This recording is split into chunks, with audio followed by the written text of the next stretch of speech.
Drama सिर एहसान फरमोश जो कि एंड होने ही वाला है।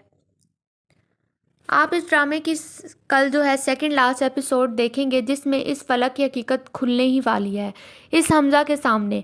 कि हमने आपको पहले ही बता दिया था, मुकम्मल कहानी की प्रेडिक्शन वीडियो में बता दिया था कि अभी तो हमज़ा जिसका राज फाश होता है इस फलक के आगे, वो शेर खान को लेकर बहुत ज़्यादा परेशान था कि उसे शेर खान जो है पुलिस ना गिरफ्तार कर ले। ये सब सुनने के बाद जो है फलक बहुत ज़्यादा हैरान होती है कि मेरी बेटी के साथ इसने ऐसा सब कुछ किया, मगर इस फलक को अपने करतूत नज़र नहीं आएंगे। अब इधर नवाल तो बहुत ज़्यादा परेशान है कि जिस तरह से ये धमकी देकर गई है ना, फलक कुछ भी कर सकती है। मुझे तो डर लग रहा है। तो कबीर भी नवाल को साफ साफ कह देता है, नवाल जब तक वो लोग जिन्होंने मेरी बेटी के साथ जुल्म किया पकड़े नहीं जाते चैन से नहीं बैठूंगा। और वहाँ पर पुलिस भी शेर खान को तलाश कर रही होती है।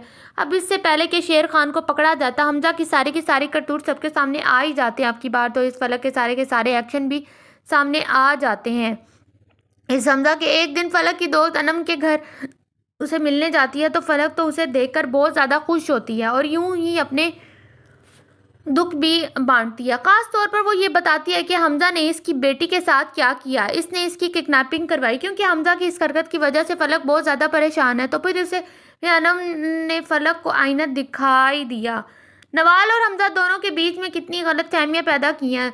तुमने हमजा जो अभी बाहर से ही आया था, ये बात सुनकर वहीं पर ठहर गया। ये फलक कि दोस्त क्या कह रही है, तुम चुपके वो सारी बातें सुनने लगा। तो फलक की इसके बाद इसने कबीर और नवाज दोनों पर झूठे इल्ज़ाम लगाना शुरू कर दिया। फलक तुम ये सब कुछ नहीं करना चाहिए था। तुम उसी वक्त हमजा एंट्री मारता है यहाँ पर फलक के सामने। आज इसने अपने कानों से सुन लिया होता है सब कुछ।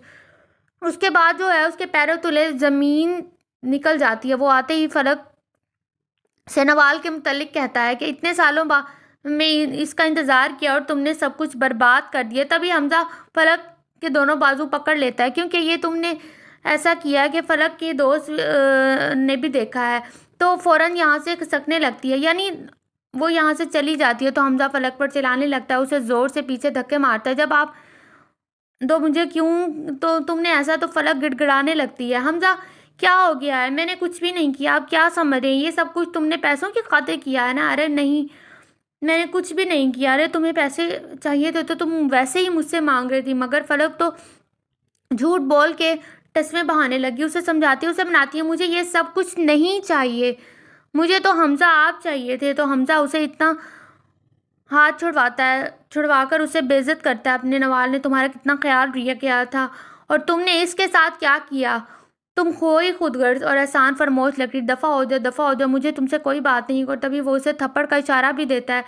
और अभी ये फलक आ गई है अपनी औकात पर। हमजा मुझे माफ़ कर दे, मुझसे गलती हो गई। ये फलक पर शोर चलाना शुरू कर देता है। फलक ने अपनी मोहब्बत का भंडारा चलाया मगर अब नहीं चला सकती। इसी वक्त सोफिया बेगम आई। हमजा क्या हो गया, क्यों गुस्से में इतने आप इस फजल के साथ? तो हकीकत के सारे खुल कर आ ही गई है। ये हमजा फलक को क्या सीधा करती है तो उसे वो अपने लाले पड़े हुए हैं, क्योंकि अब की बार जो है शेर खान को पुलिस गिरफ्तार कर चुकी है। पुलिस अपनी तफ्तीश जारी रखती है और फिर आखिर वो शेर खान अपना मुंह खोल ही देता है कि ये सब कुछ करने के बाद हमजा ने अब जो पुलिस इंस्पेक्टर ने फ़ोन करके भी कबीर को सारी हकीकत बता दी है कि आपकी बेटी को किडनैप करने वाला कोई और नहीं, हमजा ही है। जब ये कबीर ये बात सुनता है तो वो दंग रह जाता है।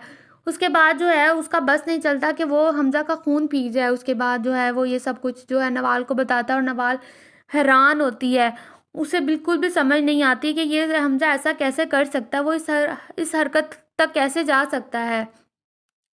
वहाँ पर हमजा जैसे फ़िलहाल ये इत्तला मिली कि शेर खान की गिरफ्तारी हो चुकी है, जिसके बाद वो बहुत ज़्यादा परेशान हो जाती है होता है। भाई लॉन्ग मठेरे बहुत ज़्यादा परेशान हाल था, तो ऊपर से इसकी वालदा इस हालत में उसे देखती है तो नीचे उसे बेटे के पास चली जाती है। उसे समझाती है, उसे तसल्ली देती है। इन्हें तो यही लगता है कि फलक की वजह से ही परेशान है। इसकी हकीकत जो सामने आती है, मगर ये तो हमजा की वालदा को तो कुछ देर बाद ही मालूम होता है कि हकीकत क्या है। इसके बेटे ने कारनामे आखिर कौन से सर अंजाम दिए हैं। फिलहाल उसे तसल्ली देती है, अगर इंसान अपनी ज़िंदगी के फैसलों का इख्तियार किसी और को देना तो वो बर्बाद होता है। अब तो परेशान मत हो, अभी तो इस बेटी ने परेशान होना है, क्योंकि औरों का सुकून बर्बाद करने वाले हमेशा परेशानी में ही रहते हैं। उसके बाद थोड़ी देर बाद इंस्पेक्टर जो है हमज़ा को गिरफ़्तार करने के लिए आते हैं। उसके बाद हमज़ा की वालदा भी देख रही होती हैं और वो वजह जानती हैं। तो वो कहती हैं कि हमज़ा ने जो है नवाल की बेटी को किडनैप किया है। ये बात सुनकर उसकी जो वालदा हैं वो बहुत ज़्यादा परेशान होती हैं और वो हैरान होती हैं।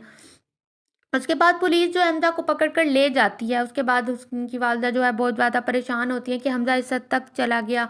अब जैसे ही वो फलक उसको जाते हुए देखती है तो पुलिस गिरफ्तार कर ले जा रही है। हमज़ा कहाँ जा रहे हैं, हमज़ा कहाँ जा रहे हैं? अब जो है उसे पुलिस गिरफ्तार कर ले जाती है। उसके बाद जो है सोफ़िया बेगम भी फलक को कहती है तुमने भी अच्छा नहीं किया। अपने नौकरानी और गार्ड से कहती हैं इसे कि इसे धक्के देकर बाहर निकाल दें। उसके बाद वो माफ़िया माँगती है और कहती है कि मैं कहाँ जाऊँगी, ये मेरा भी घर है। चीखती है, चिल्लाती है, मुझे माफ़ कर दें प्लीज़, मुझे यहाँ से ना जाने दें। आखिरकार फलक जो है दर-बदर हो जाती है। वो अनम के पास जाती है, लेकिन अनम कब तक उसे अपने पास रखेगी? 1-2 दिन उसके बाद, क्योंकि वो फलक की हकीकत तो जानती ही है ना। उसके बाद जो है वो घर घर की ठोकरें खाएगी। व्यूअर्स, आपका क्या ख़्याल है कि फलक के साथ क्या होगा? हमें तो ऐसा लगता है कि इसको जो है किसी घर की नौकरानी बना दिया जाएगा और हमज़ा का अंजाम 20 से 15 साल कैद है, क्योंकि पुलिस अभी भी आसानी से इसे छोड़ने वाली नहीं है। फलक और हमज़ा अपना-अपना अंजाम देख लेंगे। हसरत से इनके दामन को नहीं, बल्कि इनके अपने दामन को ही इन्होंने अपने आप को जला दिया और ये पूरी ज़िंदगी अब पछताते रहेंगे और वहाँ पर नवाल और कबीर अलाम के साथ खुशी बसर ज़िंदगी गुजारेंगे और अच्छी तरह केस भी जीत जाएंगे, क्योंकि हमज़ा की हकीकत तो सामने आ गई है। अभी आपको क्या लगता है कि फलक का अंजाम क्या होना चाहिए? अगर आपको ये लगता है कि फलक का अंजाम मौत है तो अपनी कीमती राय का इज़हार कमेंट बॉक्स में ज़रूर दीजिएगा और अगर आपको मेरी वीडियोज़ अच्छी लग रही हैं तो मेरी वीडियोज़ को प्लीज़ लाइक करें, सब्सक्राइब करें और आगे दोस्तों के साथ शेयर करें।